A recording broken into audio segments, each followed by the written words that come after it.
What is the ultimate goal for the business? I want money that is generating into my household without me.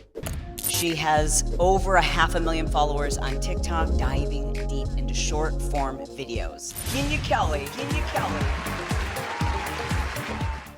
There are so many things that I wish I would have done when I first started a business. I almost got sued one time for $25,000. I mean, I have had some of the craziest thing happens to me in my business. I've had so many people upset with me because I just didn't have systems and processes and all these things in place. And, there's just so many things I wish I would have done differently. And today on the Keenya Kelly podcast, I want to walk you through, if you're just now getting started as a business owner, like you're still working full time and you're just starting a business, then this episode is for you. Welcome back to another episode of the Keenya Kelly podcast. It is me here on all the podcast players, but also you may be watching this on YouTube. So wherever you are taking this in, I first of all just want to say thanks for listening or for watching, because it always makes me feel so all warm inside knowing that you like listening to me or like watching me. And so if you know that this is good content for you, if you wouldn't mind doing me a favor and telling somebody about it. One of the ways you can tell somebody about it is sharing the YouTube video and or taking the podcast link and sharing it on your Instagram stories and tagging me. That way you're able to share with other people. So I'd appreciate it. But anyway, today we're talking about where to start when you are starting a business, because I know that there's many of us that I remember in 2020, so many people were quitting their jobs and they stayed away from these jobs and they're still not wanting to actually go back to full-time work. Now I have opinions about that, but that's not what today's episode is about. And so a lot of people started businesses, but also there are people, and mostly you that are listening or watching, you have a job and you're like, I want to start a business. I've always had a desire to start a business and I want to start one. Well, this is an episode that is mostly for you. You have something that is paying for your full-time income, and this is what you're wanting to start on the side because you want to eventually be able to run this thing full-time or what have you. Okay. So I wrote down 6 points that we are going to talk about today on where I feel like you should start when you are starting a business. Okay. And again, you're going to hear me talk about all of my stories, the good, the bad, and all in between as we talk today. Okay. But of course, I always try my best to keep our episodes as short and sweet so that way you can take it in and then you can run with it. All right. One of the first things you want to do when you are starting a business is you want to ask yourself the question of what is the ultimate goal for the business? I'm more so talking about what is your ultimate long-term goal. So when I first got into the area of business in general, I've always said this, that I want to have an agency. And with this agency, I want it to be able to work without me. I always said I wanted an advertising agency is what I used to say back in the day. And I wanted to where my team is able to work and do what it is that they do in the business without me, because I've created it. I've set up systems and processes in place. And that the only reason why I get called in to meetings is when it's a very high profile client,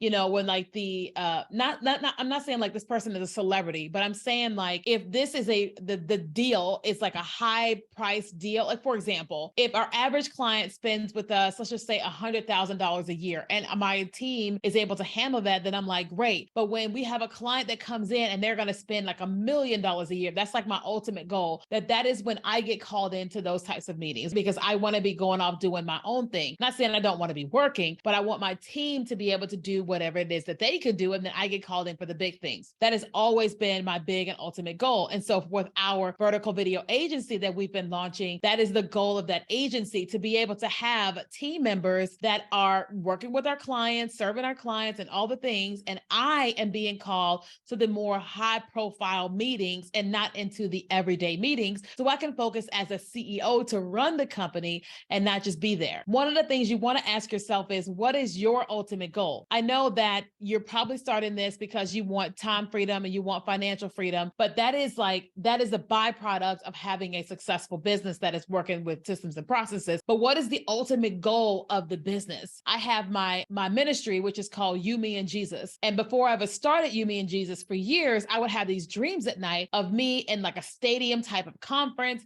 People are there, they're crying, and I'm on stage. I thought I was teaching, but I'm learning now that I was preaching and teaching. And that is where that ministry is going. Then that was like, okay, how are we taking our process to get us to the place where people would want to come to live events like that? What will we be teaching and serving people? How will we be helping people to have that happen? So that's why, like right now, as we are building out You, Me, and Jesus even the more, we're looking at it with like that ultimate goal in mind of doing that, of serving people, equipping them to where they know their calling, know their purpose, they're courageous enough, and they're moving towards, obeying God and doing all the things, right? That would be the ultimate goal there. You got to ask yourself, what is your ultimate goal for your business? The second thing you have to ask yourself is, what are you planning to offer? Now, most people already have an idea of what they're planning to offer, but that is something you have to ask yourself the question of, what are you planning to offer people? So when I first started my brand design agency, I knew that I wanted to do consulting, but I wasn't sure about like design work because I don't do logos, I don't do websites, I don't know how to design anything, but I have an eye for design. And so when I was like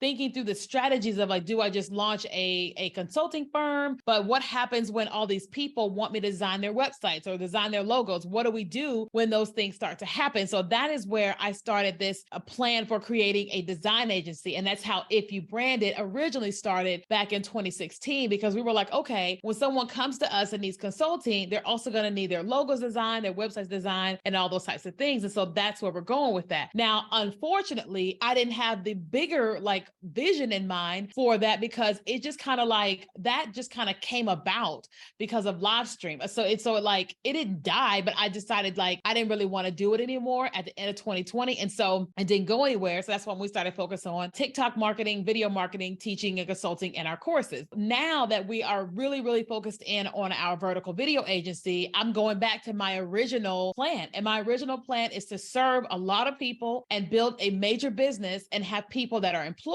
but for me to be called in for bigger, opportunities. And what we are offering with this agency is where we are managing vertical video platforms for our clients. So we do consulting, we write their scripts, and then we manage their LinkedIn videos, their Facebook videos, Instagram videos, YouTube Shorts videos, as well as their TikTok videos. And so I know that the ultimate goal for this is to continue doing like social media management with vertical video for our clients for the long haul. And that's where that is going. And so that's what we are offering. Okay. And so for you, you've got to ask yourself the question of, what are you planning to offer? I don't want you to just think about the one thing. Like, as today you can offer one thing. What I really want you to do is think through what are the possibilities? Because when we were doing, first started with TikTok marketing, all we had was one product, which was a course. And if that product wasn't selling, then we were like, well, then what, right? So then is where I added consulting. And then over time, I added group consulting. And then I added automated digital products. But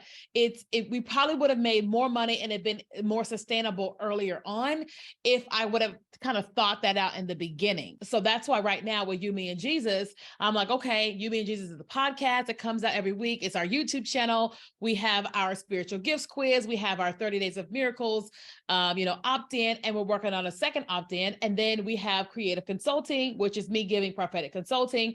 And then we're also going to have a course called Hearing God. But I know that after a person takes that Hearing God course, there's going to be a next level that they want from there, right? And so I'm building all of that out as best as I can before we actually say, all right, here we're offering products and services. Okay. Number 3, ask yourself, who is your ideal customer? Now, a lot of times people want to market to everybody, but that's not the case. You don't want to market to everybody. Okay. So for example, there is, let's just say Fashion Nova, and Fashion Nova has a target customer, a person that is typically going to buy products from Fashion Nova.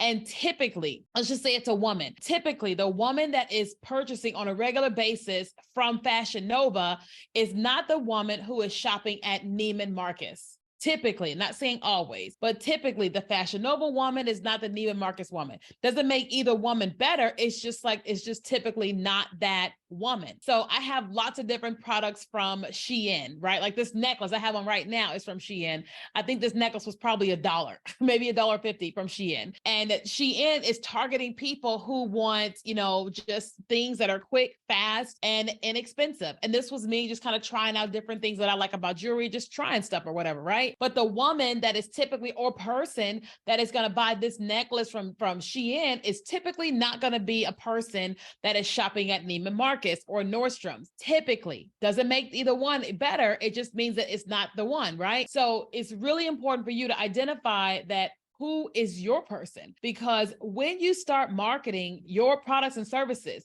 your marketing should be 100% targeting that person, period. Doesn't make you racist, doesn't make you sexist. It means that you have identified who your target customer is, and that is who you are going after. So when Bentley or Toyota are marketing to their people, they're marketing to two totally different people, because a person that drives a Bentley is not the same person that drives a Toyota, typically. So you have to get very, very clear on who it is you are trying to target with your products and services in your business, so that when you start building your websites, building your products and sales pages and messaging and all that, that it is 100% talking directly to the person that you want to target. Number 4, how do you plan to deliver your offer? Sometimes we get so excited about launching something, offering something, that we're not really thinking about the process. I have been working with a bunch of students inside of a program that we have, which is called Implement. And so this is a 4-week program. We work live with a group of people, helping them set up their very first funnel and then upsell offers, emails, and all the things. And one of the things that I've been really talking to them about is when you're delivering your offer, this needs to be like a seamless type of process. It shouldn't be where the person has to reach out to you to buy, the person has to reach out to you to get it. It should be where you have built this system, and when someone goes to the system, they are able to opt in or purchase, and it's automatically delivered to them, right? For example, if you go to monetizetopcourse.com, that's our TikTok, our big TikTok marketing course, and you go and you purchase this course, immediately you're going to see a confirmation page that says, here is this, here is that. Immediately you're going to receive 2 emails. One email is going to tell you, here's the confirmation of what you just purchased, ABCDEFG. And then the second email is going to deliver your login and password for the course. So you have to think about, how are you going to deliver that to your people? Because in order to have a successful business, a sustainable business that has the potential to grow without you, you have to have these systems and automated systems in place. Now, if something is live, for example, like Implement, our Implement program, people go to a sales page, they purchase confirmation page, confirmation email, confirmation link to go to a Facebook group, and then the group automatically tells them, this is what you can expect. We're talking about this tonight, and then this day, and this, and we're just going through this whole process, and it's all automated because we've programmed it to do the things that we need it to do. And then number 5, and we have one last one, is how do you plan to market your product? Because it's one thing to have a great product or service, and it's another thing for people to know that it exists. If you are going to have a successful business, you have to have a marketing strategy. That doesn't mean you got to have everything in place when you first get started, but you need to have a launch strategy, all right, to even let people know you're getting ready to launch a product or service. Then you got to have a strategy that is telling them you are launching, it is available. And then you want to have a regular strategy of driving in more customers, potential customers to your business. Because listen, one of the worst things that can happen is people know you exist for a period of time and then you're gone. That doesn't work well.